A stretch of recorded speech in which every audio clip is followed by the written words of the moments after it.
अभि तू म्हणतो ना आज काय खायचं सांग चल. स्टारबक्स तू कॉफी पी.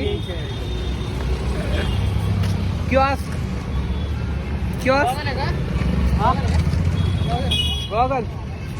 ब्लॉगर हा yes bro I am a blogger. हे बघा तुटलेला ब्लॉगर, चाललेला ब्लॉगर.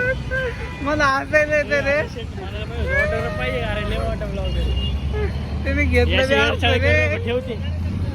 अरे भाई बंद करतो गाईस. लाईफ मध्ये फर्स्ट टाइम मला कोणतरी बोलतंय ब्लॉगर आहे का. मला त्याचा आनंद होतोय गाईस. नाही तर ब्लॉगर ये गली या अपनी ये रस्ते अपने. फोटो नंतर घेऊ आता नको प्रॉब्लेम.